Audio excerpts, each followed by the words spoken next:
تاکہ حضور اکیلے آئے تو حضور کو ایک بچی کھلاؤ.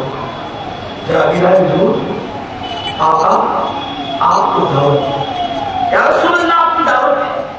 آقا میرے گھر تشریف لائیں. حضور میں جابر مجھے دعوت؟ ہاں آقا. حضور آپ ہی آنا آدھا کلو جو ہے اور ایک بکری ذبح کی ہے سب کو کھلا نہیں سکتا. آقا نے سنا ٹھیک ہے جائے جا, لیکن قربان وہ میرا نبی ہے. اکیلے چھپ کے کھا کیسے سے؟ آقا نے کہا تم سب کی دعوت آج ہم کو جابر کے گھر چلو. جابر دوڑے آئے کہ اس کا تو غضب ہو. کہا کیا ہوا؟ کہا کہ میں نے آپ نے کہا تھا حضور کے کان میں کہنا, میں نے کان میں کہا, لیکن حضور نے تو اعلان کر دیا پورے لشکر کو. پورا لشکر ایک دو نہیں پورا لشکر. جابر کی بیوی کا عقیدہ دیکھو. میری بہنیں بھی موجود ہیں, میری بہنیں بھی موجود ہیں. عقیدہ کمزور مت کرو. عقیدہ جتنا مضبوط ہوگا برکت بھی اتنی زیادہ ہوگی. عقیدہ مضبوط کرو. دنیا کو تمہارے عقیدے سے خوف ہے.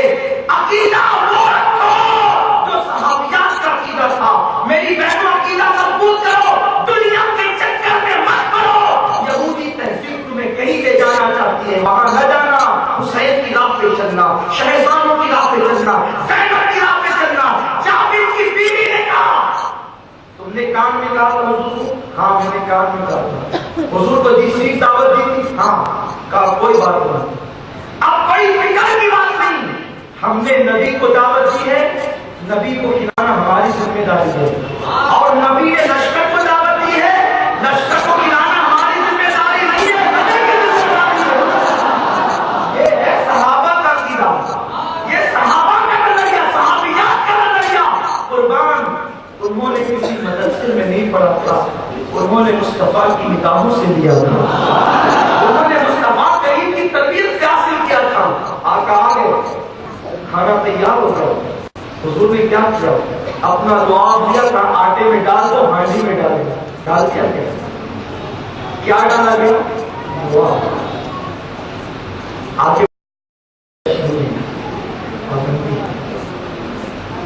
آگے نہیں بول سکتا, آپ سمجھتے ہیں. نبی کا دعا آٹے میں ڈالا, سالن دیتا. دوسرے کا ہوتا تو لوگ کہتے ہیں اچھی گندگی نہ کر, کھانا خراب نہ کر, لیکن واہ یہ میرا نام ہے. لعاب ڈالا, آقا بیٹھ گئے, لیکن ایک حادثہ جابر کے گھر میں ہو گیا. یہ پورا گھرانے عاشق رسول اور عاشق رسول. حادثہ ہوا کیا؟ جابر بکری ذبح کر رہے تھے, بچوں نے ذبح کرتے دیکھ لیا, جیسے ہمارے بچے بقرعید کے موقع پہ شوق سے.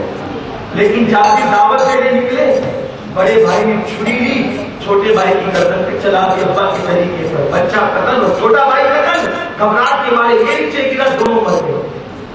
بیوی نے سوچا میرے بچوں کی موت اہم نہیں ہے, نبی کی بھوک اہم ہے. اگر یہ بات اوپن ہوئی کیا رشتے ہیں, سنجیو کیا کرنا ہوگا, کس کے پیچھے چل رہے ہیں. بچوں کی موت ہے موت. ایک ماں نے سینے پہ پتھر رکھ کے کہا اگر میں یہ موت کو اوپن کر دوں گی تو میرے آقا کھائیں گے نہیں. شوہر سے مشورہ کیا, بچوں پہ چادر ڈالا. دفن تو کرنی ہے, حل کیا اس کا, مر کے بس ہے, لیکن ہمارے لیے نبی کی میزبانی ہے. حضور کھا لے بس, ہمارا بیڑا پار. واہ اولاد سے زیادہ عشق کی. آپ سوچو تو صحیح, گھر میں میت ہے, وہ بھی بچہ ذبح ہے, دوسرا بچہ گر کے مر گیا. اللہ اکبر. جابر کی بیوی چادر ڈالی. حضرت جابر کے چہرے پر کوئی ملال کے آثار نہیں. پھر کیا ہوا, کیا کرتے ہیں؟ حضور بیٹھ گئے, آتے جاؤ, آقا کھلاتے رہے. خود نہیں کھایا, پہلے صحابہ کو کھایا, جن کو دعوت دی ان کو کھایا. پورا لشکر کھا چکا, سب کھاتے چلے گئے, سین ہو کر چلے گئے. آقا نے کہا جابر اب اپنی باری میں اس سے پتا چلا پہلے دوسروں کو کھلایا کرو پھر خود کھایا. یہ میرے نبی کی سنت, یہ میرے آقا سب کھا چکے, جا چکے. اب آ کر کہتے جابر اپنی باری، کہتے جابر کہتے جی یا رسول اللہ، آقا کہتے ہیں دسترخوان لگاؤ جابر، مگر تمہارے تو بیٹے بھی تو ہیں، بلاؤ ان کو، جابر بلاؤ ان کو۔ جابر اللہ اب جھوٹ بھی نہیں کہنا ہے، اگر کہوں کہ انتقال کر گئے تو حضور کھائیں گے نہیں، اور حضور کی بھوک کے لیے تو اتنا سب کچھ گم کر بھول پیا گیا۔ جابر کہتے یا رسول اللہ، وہ سو رہے، جھوٹ بھی نہیں ہوا، موت کی ایک نیند ہے۔ جابر کہتے یا رسول اللہ، وہ سو رہے، آقا وہ سو رہے، آقا کہتے جابر اٹھا کے لا، جب تک آئیں گے نہیں میں کھاؤں گا نہیں۔ ارے وہ میرے لیے اتنی بڑی قربانی دے رہا ہے، میں کھا کے ہاتھ پھوڑ کے چلے جاؤں، یہ نبی کی شان نہیں ہے، یہ نبی ہے۔ ارے تو قربانی دے رہا ہے، نبی تیرا باغ لگا کے جائے، جابر اٹھا کے لا۔ لیکن جابر کا کدھر حضور، وہ ایسے سوئے ہیں میں نہیں اٹھا سکتا، آپ کی آواز سے آپ ہی اٹھا رہا۔ میرے آقا نے کہا جابر کے بیٹو، میں تمہارا انتظار کر رہا ہوں، جلدی آؤ تاکہ میں تمہارے ساتھ کھانا کھاؤں۔ بچے اٹھ کر آتے، لبیک یا رسول اللہ۔ میرے آقا نے وہی جابر ہیں، بوڑھے ہو گئے، آنکھیں نابینا ہو گئی، آقا کا وصال ہو گیا ہے، وہ جاؤ مدینہ شریف میں رہتے ہیں۔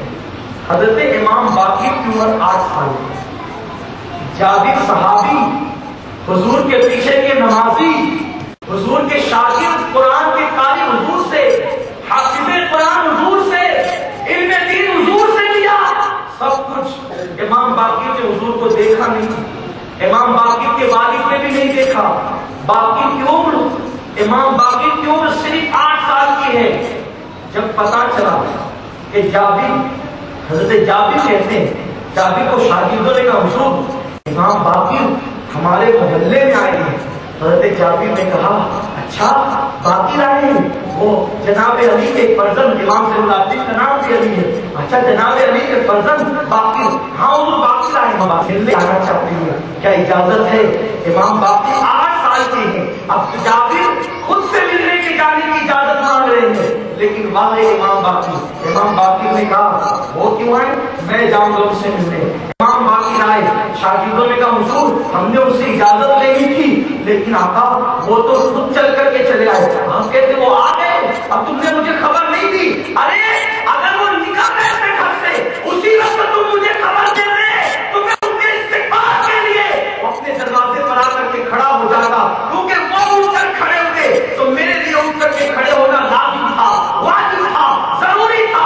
ایک صحابی اہل بیت آل رسول جو بیت صحابی ہے اس کا کتنا احترام کر رہے ہیں، وہ بھی 8 سال کے بچے ہیں، امام باقر رضی اللہ تعالیٰ عنہ، حتیٰ کہ امام باقر آتے ہیں، آنے کے بعد حضرت علامہ جابر رحمۃ اللہ علیہ لکھتے ہیں جابر جو رسول کے صحابی ہے، امام باقر آ گئے تو جناب جابر نے اپنے منہ سے حضرت امام باقر کے تلووں کو چھوا۔ آپ کو ہاتھ چھونے پہ اعتراض ہے، صحابی رسول اہل بیت کے پیر چھوتے ہیں، پیر چھو گئے۔ امام باقر نے ان کے لیے دعا کی، جب دعا کی ہے امام باقر بیٹھ گئے، جب بیٹھ گئے تو حضرت جناب جابر نے امام باقر کے کان میں کچھ کہا، توجہ کریں، حضرت جابر نے امام باقر کے کان میں کچھ کہا، جب کچھ کہا تو آپ مسکرائے۔ شاگردوں نے پوچھا اے جابر صحابی رسول، آپ نے امام باقر کے کان میں کیا کہا جو آپ کو مسکرا دیے؟ قربان جائے میرے غیر کا نبی کی شان۔ حضرت جابر کہتے ہیں ایک دن میں رسول اللہ کی بارگاہ میں بیٹھا ہوا تھا، آقا نے مجھ سے کہا تھا جابر ایک دن میرا نواسا محمد باقر تیرے گھر آئے گا، اس سے ملاقات کرے گا، جب وہ تیرے پاس آئے گا تو اس کو میرا سلام پہنچا دینا۔ ابھی باقر پیدا نہیں ہوئے، امام باقر پیدا نہیں ہوئے، آقا فرماتے جابر تیرے گھر میرا نواسا آئے گا اور جب آئے گا تو اس کو میرا سلام کہہ دینا۔ حضرت امام باقر کو جابر نے سلام کہا اور اس کے بعد آپ سے دعائیں ہوئی۔ آپ غور فرمائیں، یہ جو اہل بیت کا احترام کرتے، اہل بیت کی تعظیم کرتے. امام باقر کی تعظیم جابر کتنی کرتے تھے، امام حسین کی کتنی کرتے تھے. یہ تو جابر آپ گفتگو سمیٹ رہا ہوں کیونکہ تقریباً 5 دن آپ کو مجھے جیلنا ہے، آپ لوگوں کو مجھے 12 دن تک جیلنا ہے، اس لیے میں ان کی گفتگو کو سمیٹ لوں گا. ایسا نہیں کہ مسجد میں ٹائم کی پابندی نہیں تو میں بہت لمبا کھینچوں گا، ایسا نہیں ہوگا. میں سمیٹ رہا ہوں، کل بھی آپ کو سننا ہے، پرسوں بھی انشاءاللہ. بلکہ اللہ سے دعا ہے اللہ میری زبان کو دے دے تاکہ میں صرف حسین حسین کرتا ہوں.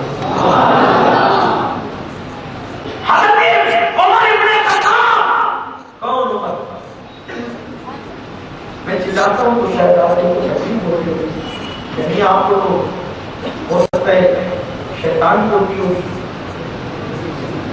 یہ چلاتا کیوں ہے اس کو نہیں پتا. مسجد میں ہنسنے کی بات نہیں، شیطان کو دلہ پڑھو تو تکلیف ہو، لاپن پڑھو تو تکلیف. حسین کا نام لے کے تکلیف چلایا کیوں جاتا ہے؟ یہ اندر کے جذبات ایمانی ہوتے ہیں جو چلانے پہ مجبور کرتے ہیں. اور میرے آقا جب تقریر کرتے تھے، گفتگو کرتے تھے تو اتنی نرم کرتے تھے، اتنی نرم کہ حضور کے جملے لکھے جا سکے. لیکن جب تقریر کرنے کے لیے ممبر پہ کھڑے ہوتے تھے تو حضور ایسی بلند آواز سے گرجدار آواز میں بولتے تھے کہ حضور کا پورا چہرہ سرخ ہو جاتا تھا، دونوں رگیں کھلنے لگتی تھی، کبھی دائیں جھکتے کبھی بائیں جھکتے. صحابہ کہتے ایسا لگتا تھا جیسے کہ ممبر نہ جھک جائے. حضور اتنے جذبات میں ہوتے تھے تو خطبہ جذباتی میں کیا جاتا ہے، اور یہ جذبات ایمان کے جذبات ہوتے ہیں. تو میرے حسین کا نام آئے اور میں ٹھنڈی ٹھنڈی بات کروں نہیں، خدا کی قسم میرے اندر انسانوں کی سی پرواز ہے. کاش میرے پاس پرندوں کی پرواز ہوتی تو نام حسین سے پہلے میں قدم حسین میں پہنچ جاؤں. خدا کی قسم حسین الذات کا نام ہے. امام حسین کو سمجھ لو. اب پہلی بات تو سمجھ بھی نہیں آ سکتے، لیکن تھوڑا بہت پہچان لو. جنہوں نے ان کو پہچانا وہ نبی کو پہچان لو. جو آج تم نبی کو پہچان نہیں پا رہے ہو وجہ یہی ہے، ارے جو پہلی سیڑھی پہ قدم نہ رکھے وہ ٹیڑھی پہ کیسے پہنچے گا؟ وہ ٹیڑھی پہ پہنچنے کے لیے سیڑھیوں تک آؤ. امام حسین اس سیڑھے کا نام ہے جو نبی تک پہنچاتا ہے، اور نبی اس سیڑھے کا نام ہے جو خدا تک پہنچاتا ہے.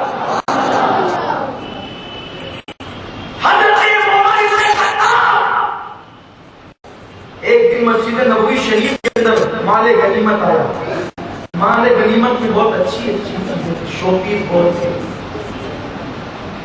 امام حسین نے حضرت عمر کا امتحان کرنا چاہا. عمر چچا عمر یہ مجھے دے دیجیے. حالانکہ امام حسین کی شان ہے، لیکن جس کو آزمانا چاہتے آزما، یہ مجھے دے دیجیے، یہ دے دیجیے، یہ دے دیجیے. ایک صحابی جناب عبدالرحمن ابن عوف حضرت عمر سے بڑی گہری دوستی ہے. حضرت عمر نے اٹھایا، یہ لیجیے، یہ لیجیے. عبدالرحمن ابن عوف نے کہا عمر سارا حسین ہی کو دے دو گے؟ سارا حسین ہی کو دے دو گے؟ حضرت عمر ممبر پہ آ گیا. ممبر پر آنے کے بعد امام اٹھایا، اور امام اٹھانے کے بعد کہتے ہیں جو بال ہے نا میرے سر کے بال وہ بھی حسین کے صدقے میں ہے. حسین کا سب کچھ ہے، سب کچھ حسین کا ہے، حسین کے نانا کا ہے. خدا کی قسم یہ جو بال میرے سر پہ اگے ہیں حسین اور حسین کے نانا کے صدقے میں ہے. اللہ اکبر. سیدنا فاروق اعظم رضی اللہ تعالی امام حسین سے اتنی محبت کرتے تھے. ایک دن حضرت عمر ممبر پہ بیٹھے تھے. آپ نے کہا عمر نیچے اترو، یہ میرے باپ کا ممبر ہے، اپنے باپ کے ممبر پہ جاؤ، یہ میرے باپ کا ممبر ہے. حضرت علی مسکرا رہے تھے، کہا عمر کو میں نے نہیں سکھایا ہے. حضرت عمر کہتے ہیں خدا کی قسم اے شہزادے حسین میرے باپ کا تو کوئی ممبر ہی نہیں ہے. حق ہے یہ تیرے باپ ہی کا ممبر ہے، تیرے نانے کا ممبر ہے. میرے باپ کو تو کوئی ممبر بنایا ہی نہیں ہے، ہم تو تیرے نانا کے ممبر پہ بیٹھتے ہیں شہزادے. اور اس کے بعد اٹھا کر اپنی گود میں بٹھا لیا اور کہتے حسین ہدایت ہے کہ انہیں اس طرح سے بٹھایا جائے. اور اس کے بعد ایک مرتبہ امام حضرت عمر ابن خطاب ممبر پر کھڑے ہو کے خطبہ دے رہے تھے. امام حسین آئے، خطبہ روک دیا، امام حسین کو تعظیم دی. پھر اس کے بعد فضائل حسین کرنا شروع کر دیے، فضائل حسین بیان کرنا شروع کر دیے. لوگوں نے تعجب سے دیکھا، نگاہوں میں پہچان لیا. لوگ کیا سوچے گا، لوگوں